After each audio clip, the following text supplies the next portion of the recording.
സംസാരിക്കുന്നതിന് വേണ്ടി ശ്രീ M.A. റഹ്മാൻ സാറെ ആദരവോടുകൂടി ക്ഷണിക്കുകയാണ്. പ്രിയപ്പെട്ടവര്,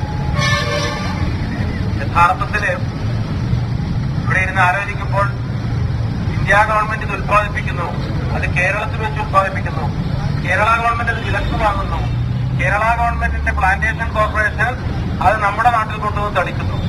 ഇതിലെ യഥാർത്ഥ പ്രതി നമ്മുടെ വീട്ടുമുറ്റത്ത് തന്നെ, നമ്മുടെ തൊട്ടരികിൽ തന്നെ നിൽക്കും. നമ്മളിപ്പോൾ സമരം ചെയ്യുമ്പോൾ ഒരേ സമയത്ത് കേന്ദ്ര ഗവൺമെന്റും കേരള ഗവൺമെന്റും പ്രതിക്കൂട്ടിലാണ്. ഇവിടെ ഇരകൾ നമ്മുടെ തൊട്ടരികിലുണ്ട്. ഈ ഇരകൾ എന്ന് പറയുന്നത് ഈ 5000 ഹെക്ടർ കാസർഗോഡ് ജില്ലയിലെ മലയാളികളുടെ, നമ്മുടെ മാതൃഭൂമിയായ കാസർഗോഡിന്റെ സ്ഥലത്തുള്ള 5000 ഹെക്ടർ സ്ഥലത്ത് ഉള്ള ആളുകളാണ് ഇരകളായിട്ടുള്ളത്. ഈ 5000 ഹെക്ടർ കാസർഗോഡ് ജനങ്ങളുടെ ഭൂമിയാണ്. ആ ജനങ്ങളുടെ ഭൂമിയാണ് 70കളിൽ കേരള ഗവൺമെന്റ് പ്ലാന്റേഷൻ കോർപ്പറേഷന് പതിച്ചു കൊടുത്തത്. ആ പതിച്ചു കൊടുത്ത ഭൂമിയിൽ അതിന് ചുറ്റുമുള്ള ആയിരക്കണക്കിന് ജനങ്ങളെ ഗൗനിക്കാതെ, അവിടെയുള്ള വെള്ളക്കെട്ടുകളെ ഗൗനിക്കാതെ, അവിടെയുള്ള മറ്റു ജീവജാലങ്ങളെ ഗൗനിക്കാതെ ആകാശത്ത് തളിച്ചതിന്റെ ഫലമാണിത്. അപ്പോൾ ഇതിലെ പ്രതിയായ പ്ലാന്റേഷൻ കോർപ്പറേഷനെ കുറിച്ച് കേരള സർക്കാരോ കേന്ദ്ര സർക്കാരോ അവർക്കൊരു ശിക്ഷ നൽകിയിട്ടില്ല. അവരുടെ മേലെ ഒരു നിയമ സംവിധാനവും ഉപയോഗപ്പെടുത്തിയിട്ടില്ല. നമ്മളിപ്പോൾ സമരം ചെയ്യുന്നത് കേന്ദ്ര ഗവൺമെന്റ് ഇത് നിരോധിക്കണമെന്ന് പറഞ്ഞാണ്. തീർച്ചയായും നിരോധിക്കേണ്ടത് അനിവാര്യമാണ്. എന്റെ ഈ പറഞ്ഞതിന് മുമ്പിലുമായി ഇരിക്കുന്ന ഈ ഇരകളായ നമ്മുടെ സഹോദരങ്ങൾ, അവരെ സൃഷ്ടിച്ച പ്ലാന്റേഷൻ കോർപ്പറേഷൻ എന്തുകൊണ്ട് ശിക്ഷയിൽ നിന്ന് രക്ഷപ്പെട്ടിരിക്കുന്നു? അതാണ് ഇന്നത്തെ ഏറ്റവും അടിയന്തരമായ ചോദ്യം, നമ്മുടെ മുമ്പിലുള്ള ചോദ്യം. അത് പ്ലാന്റേഷൻ കോർപ്പറേഷൻ ചെയ്തത് 22 വർഷം, 1 വർഷം 3 തവണ വെച്ച് ഈ മനുഷ്യരാശിക്കുമേൽ ഇത് വർദ്ധിക്കുകയാണ് ചെയ്തത്. അങ്ങനെ ചെയ്യാൻ പാടില്ല എന്ന് കീടനാശിനി നിയമം പറയുന്നു, അതുപോലെ ശാസ്ത്രജ്ഞന്മാരും പറയുന്നു. അപ്പോൾ ഇത് ചെയ്ത് ഈ സ്ഥാപനത്തെ ശിക്ഷിക്കാതെ ജനതയെ ശിക്ഷിക്കുന്ന പഠന സംഘങ്ങളാണ് വന്നുകൊണ്ടിരിക്കുന്നത്. പഠന സംഘങ്ങൾ ഏറ്റവും ഇപ്പോൾ കേരള ഗവൺമെന്റ് ഒരു പഠന സംഘത്തെ കുറിച്ച് പറഞ്ഞു. നിങ്ങൾ അറിയേണ്ട ഒരു കാര്യം, നമ്മുടെ നാട്ടുകാർ അറിയേണ്ട ഒരു കാര്യം, കാസർഗോഡ് ജില്ലയിലെ കഴിഞ്ഞ 30-ാം തീയതി ഒക്ടോബർ 30-ന് കാസർഗോഡ് ജില്ലയിലെ ഓയിക്കാലത്തെ കോട്ടൂർ എന്ന് പറയുന്ന ഇവരുടെ പ്ലാന്റേഷൻ കോർപ്പറേഷന്റെ എസ്റ്റേറ്റിനകത്ത് കീടനാശിനി തളിച്ചു. കേരളത്തിൽ ഒരു TV ചാനൽ അത് പ്രക്ഷേപണം ചെയ്തു.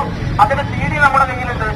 അതായത് ഇതേ പ്ലാന്റേഷൻ കോർപ്പറേഷനിൽ തോമസ് എന്ന് പറയുന്ന മന്ത്രി വന്ന് സംസാരിച്ചുകൊണ്ടിരിക്കുക, നമ്മളെല്ലാം സമരം ചെയ്തുകൊണ്ടിരിക്കുക, കേരള ഗവൺമെന്റ് ഒരു സ്ഥാപനം അവിടെ കീടനാശിനി തളിക്കുന്നു. നിങ്ങൾ ആലോചിച്ച് നോക്കുക, എന്തൊരു ധൈര്യമാണ്. ഇപ്പുറത്ത് അതേ ദിവസം രാവിലെ പെരിയ എന്ന സ്ഥലത്ത് കേരള ഗവൺമെന്റ് പഠന സംഘത്തിലെ ഡോക്ടർ ജയകൃഷ്ണൻ ആളുകളുടെ രക്തമെടുത്ത് അതിൽ കീടനാശിനി ഉണ്ടോ എന്ന് നോക്കുന്നു. പരിഷ്കൃത സമൂഹത്തിലാണോ നമ്മുടെ ഭരണകൂടം പരിഷ്കൃതമാണോ? നിങ്ങൾ ആലോചിച്ചു, ഒരു കൈ കൊണ്ട് തലോടുകയും കൈ കൊണ്ട് അടിക്കുകയും ചെയ്യുന്ന ഇത്രയും വലിയ ഒരു ഭരണകൂട ഭീകരത നിങ്ങൾ കണ്ടിട്ടുണ്ടോ? ഇത് കഴിഞ്ഞ 30-ാം തീയതി നടന്നതാണ്. നമ്മൾ തിരിച്ചറിയണം എന്തുകൊണ്ട് കീടനാശിനി തളിക്കുന്നു. 1 കൊല്ലം മുമ്പ് മാതൃഭൂമി ആഴ്ചവെപ്പിൽ ഇത്തരം പ്രശ്നങ്ങളെ വെച്ച് വലിയ ലേഖനം എഴുതിയപ്പോൾ പ്ലാന്റേഷൻ കോർപ്പറേഷന്റെ ചെയർമാനും ഡയറക്ടറും ഒക്കെ ചേർന്ന് എഴുതിയ മറുപടിയിൽ പറഞ്ഞത്, ഞങ്ങൾ കഴിഞ്ഞ 10 വർഷമായി കീടനാശിനി തളിക്കുന്നില്ല, ഞങ്ങൾ മരുന്ന് ഉപയോഗിക്കുന്നില്ല എന്നാണ് പറഞ്ഞത്. വിവരാവകാശ നിയമം വെച്ചുകൊണ്ട് ഞങ്ങളൊരു കത്ത് കൊടുത്തപ്പോൾ അതിൽ കിട്ടിയ മറുപടി 2000-ന് ശേഷം ഞങ്ങൾ കീടനാശിനി തളിക്കുന്നില്ല, അങ്ങനെ ഒരു അജണ്ട നമുക്കില്ല എന്നാണ്. പിന്നെ എങ്ങനെയാണ് കഴിഞ്ഞ 30-ാം തീയതി കാസർഗോഡ് ജില്ലയിലെ കോട്ടൂർ എന്ന് പറയുന്ന സ്ഥലത്ത് ഇപ്പോൾ നമ്മുടെ കയ്യിൽ തെളിവുകളുള്ള ഈ കീടനാശിനി തളിച്ചത്? നിങ്ങൾ ആലോചിച്ച് നോക്കൂ. ഇതിനകത്ത് രാഷ്ട്രീയ ഭരണകൂടങ്ങളുടെ വലിയൊരു അജണ്ട കിടക്കുന്നുണ്ടെന്നല്ല. ഇത് ആരോടാണ് വാങ്ങുന്നത്? എവിടെയാണ് ഇതിന്റെ അക്കൗണ്ടുകൾ സൂക്ഷിക്കുന്നത്? കീടനാശിനി തളിക്കാതിരുന്നാൽ തളിക്കുകയും തളിക്കാതിരിക്കുന്നു എന്ന് പറയുകയും ചെയ്തിട്ട് ഈ അക്കൗണ്ടൊക്കെ ആരാണ് ഓഡിറ്റ് ചെയ്യുന്നത്? കേരള ഗവൺമെന്റ് സ്ഥാപനത്തിന്റെ.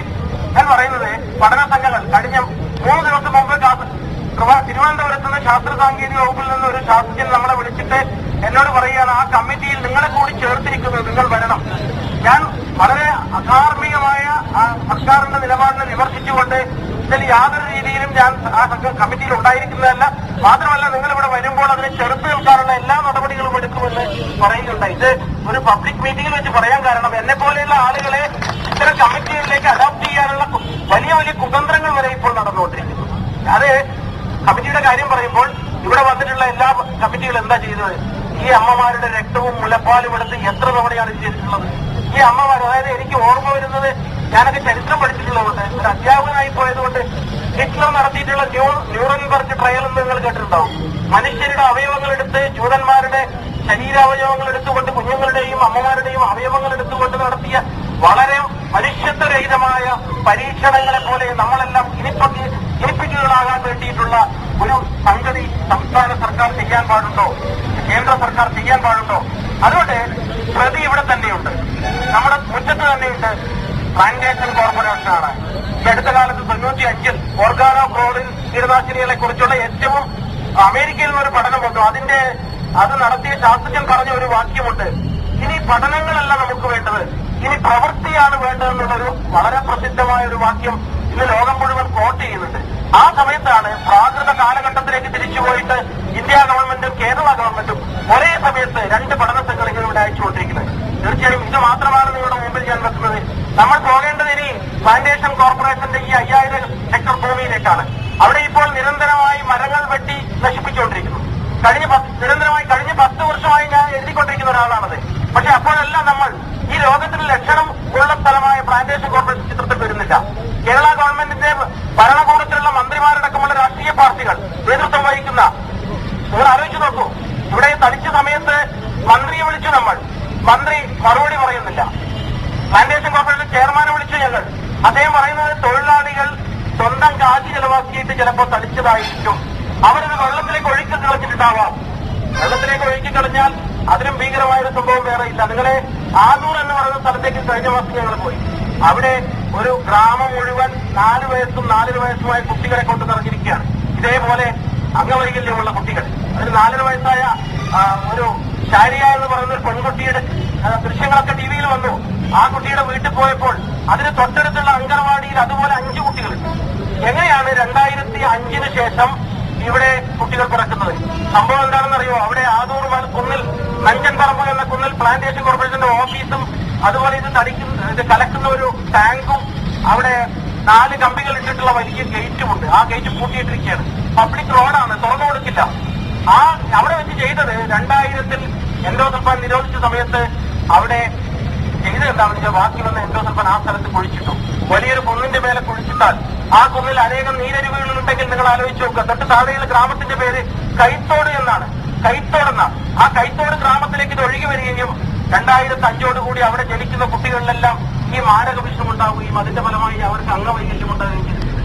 ഇത് മനസാക്ഷിയുള്ള ഒരു കേരളം, മനസാക്ഷിയുള്ള നമ്മൾ, ഭരണകൂടത്തിന്റെ മനസാക്ഷി പോട്ടെ, നമ്മൾ പോകേണ്ടത് അവിടേക്കാണ്. തീർച്ചയായും എനിക്കിത് പറയുമ്പോൾ വലിയ വികാരങ്ങളുണ്ട്. കാരണം ഈ കാണുന്ന രോഗികളുടെ എല്ലാ വീടുകളിൽ പോയിട്ടുള്ള ഷഫീഖിനെ പോലെയൊക്കെ പോയിട്ടുള്ള ഒരാൾ തന്നെയാണ്. കഴിഞ്ഞ 11 വർഷം കൊണ്ട് മിക്കപ്പോഴും നമ്മൾ ഇവരെ ഓർത്ത് തന്നെ മാത്രമേ വേദനിച്ചിട്ടുള്ളൂ. പക്ഷെ ഇപ്പോൾ നമ്മൾ അതിന്റെ അന്തിമമായ ഘട്ടത്തിൽ എത്തിയിരിക്കുന്നു. നമ്മൾ ഇനി കഴുത്തിന് പിടിക്കേണ്ടത് പ്ലാന്റേഷൻ കോർപ്പറേഷനാണ്. ഈ രോഗികൾക്ക് ഈ 5000 ഏക്കർ ഭൂമി പതിച്ചു കൊടുക്കുവാനുള്ള വലിയൊരു സമരമാണ് നമ്മൾ നടത്തേണ്ടത്. ഈ ഭൂമി എന്തിനാണ് ഗവൺമെന്റ് എടുത്തത്? കേവലമായി കശുവണ്ടി ഉത്പാദിപ്പിക്കാനും ഈ ആളുകളെ കൊല്ലാനുമാണോ? ഇതാണ് നമ്മൾ ഭരണകൂടത്തോട് ചോദിക്കേണ്ടത് എന്ന് മാത്രം പറഞ്ഞുകൊണ്ട് എല്ലാവിധ പിന്തുണകളും അർപ്പിച്ചുകൊണ്ട് ഞാൻ എന്റെ വാക്കുകൾ